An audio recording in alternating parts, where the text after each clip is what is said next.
మనందరం కలుసుకుని సుమారు సంవత్సరాల పైనే మనందరం కలుసుకుని అయింది. ఏదైతే ఈరోజు మేము మీ ఊరు రావడానికి కారణం ఇందాక పెద్దలందరూ చెప్పారు. రచ్చబండ అనే కార్యక్రమంలో భాగంగా గాడిమొగ పంచాయతీలో ఉన్నటువంటి చినవలసల గ్రామంలో ఏర్పాటు చేసినటువంటి ఇంటి రచ్చబండ కార్యక్రమానికి నాతో పాటు ముఖ్య అతిథులుగా విచ్చేసిన అన్నగారు బాలకృష్ణ గారికి, ఇంకో సోదరుడు శ్రీనివాస్ గారికి, అలాగే సోదరు మునికుమార్ గారికి, మండల పార్టీ అధ్యక్షులు గోవింద్ గారికి, రత్నకుమారి గారికి, ఎంపీటీసీ కామేశ్వర గారికి, అలాగే మిమ్మల్ని అందరినీ ఎంతో ఉత్సాహపరిచిన బాతుగుడ్డు కథ చెప్పినటువంటి ఎల్లి నారాయణ గారికి,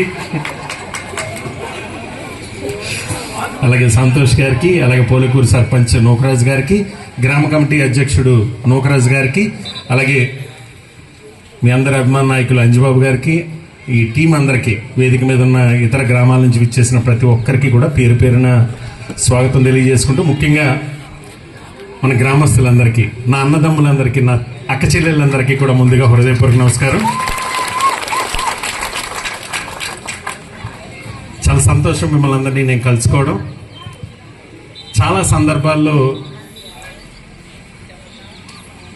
రే బాబు నువ్వు ఏదో పక్కొచ్చి పాపం అంటే నన్ను చూద్దామని పాపం ఎక్కడి నుంచో పాపం దూరం నుంచి వచ్చిన ఉన్నారు కదా.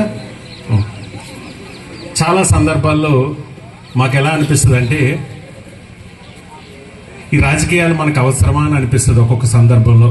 అంటే మనసుకు బాధ కలిగినప్పుడు, నిజాయితీగా మనం 10 మందికి మంచి చేస్తున్నప్పుడు ఆ మంచి గుర్తింపు లేదనే భావన వచ్చిందనుకో మాకు కొంచెం బాధ అనిపిస్తుంది, ఎక్కడో నొచ్చుకుంటుంది. ఎందుకు ఇంత అవసరమా, భార్య పిల్లలకి సమయం కేటాయించకుండా ఆరోగ్యాలు పాడు చేసుకుని, ఆస్తులు పాడు చేసుకుని, ఇవన్నీ మనకు అవసరమా అని అనిపిస్తూ ఉంటుంది ఒక్కొక్కసారి.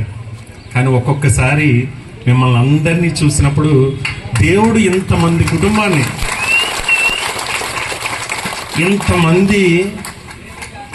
మీకు నాకు బంధుత్వం లేదు, కానీ ప్రతి ఒక్కరిలో కూడా పొన్నాడు సతీష్ నా మనిషి, పొన్నాడు సతీష్ నా బిడ్డ, పొన్నాడు సతీష్ నా అన్న, నా తమ్ముడనో నా బిడ్డనో అనుకుంటారు చూసారా. ఇదేంటి భగవంతుడు ఇచ్చిన ఒక గొప్ప అవకాశం నాకు, అంతేనా? భగవంతుడు ఇచ్చిన గొప్ప కుటుంబం ఇదంతా కూడా.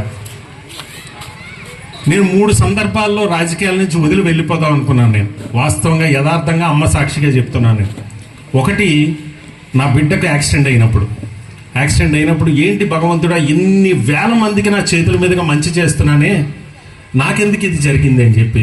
కానీ మీ అందరి ఆశీస్సులు కావచ్చు, మీ అందరి ప్రేమ కావచ్చు, నా బిడ్డ తిరిగి నడుస్తున్నాడు.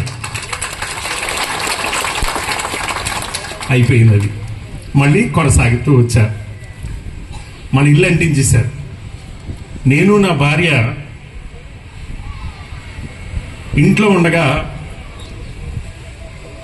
డాక్టర్ బిఆర్ అంబేద్కర్ కోనసీమ జిల్లా పేరు నేను ప్రతిపాదించానని చెప్పి మన ఇల్లు అంటించేశారు. ఆ టైంలో నేను నా భార్య ఇంట్లో ఉండిపోయాం. కింద ఫ్లోర్ అంతా అంటుకుపోయింది, పైన నేనున్నాను. తలుపులు బద్దలు కొట్టి నన్ను నా భార్యని పోలీసులు తీసుకొచ్చారు.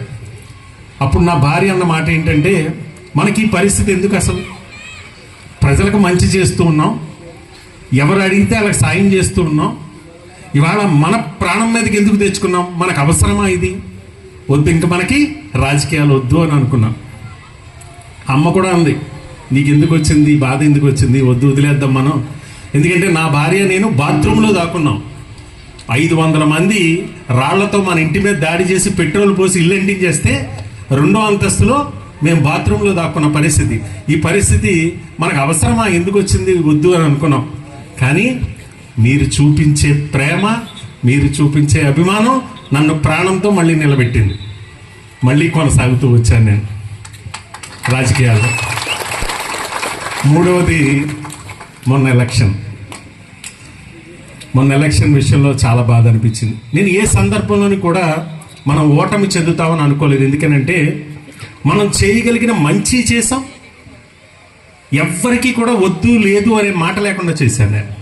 చాలామంది మన నాయకులే, వీళ్ళు మనకు ఎప్పుడూ మారరు, మీతో ఎప్పుడూ ప్రయాణం చేయరు, వీళ్ళకి ఎందుకు మీరు ఇస్తున్నారని అంటే, లేదు లేదు లేదు, ఏదో ఒక మూల వాడిలో పరివర్తన వస్తుంది, వాడిలో మార్పు వస్తుందని చెప్పి నేను అవకాశం ఉన్నా సరే, నేను కావాలంటే నాకు వ్యతిరేకంగా ఉన్న వాళ్ళ పేర్లు ఏరే ఇచ్చాను, కానీ ఆ తప్పు నేను చేయలే. వాళ్ళలో పరివర్తన వస్తుంది, మార్పు వస్తుంది అని చెప్పి ఆశించాను, కానీ దురదృష్టం మారలేదు. మారితే మనం ఇక్కడెందుకు ఉంటాము? మారలేదు. నిజంగా అప్పుడు కూడా అనిపించింది, సార్ ఎందుకు వచ్చింది, ఇంత చేశాను నేను, నిజాయితీగా చేశా, ఎవ్వరికి కూడా తల వంచకుండా కంపెనీ వాళ్ళ మెడలోంచాను నేను. ఇవాళ మీకు ఒక్కటే చెప్తున్నా, జగన్మోహన్ రెడ్డి గారు ఆ రోజు నా మీద పెట్టుకున్నటువంటి నమ్మకాన్ని నేను నిలబెడుతూ, జగన్మోహన్ రెడ్డి గారి ప్రోత్సాహంతో, ఆయన ప్రోత్బల్యంతో మీ అందరికీ డబ్బు తెచ్చానంటే అంత ఆషామాషి విషయం కాదు. ఇవాళ కూటమి ప్రభుత్వం వచ్చింది, ఇవాళ ఏదో 6 నెలలకు డబ్బు ఇచ్చానని అంటున్నారు. అది మన టైంలో వచ్చిందే డబ్బు. నేను అనౌన్స్ కూడా చేశాను.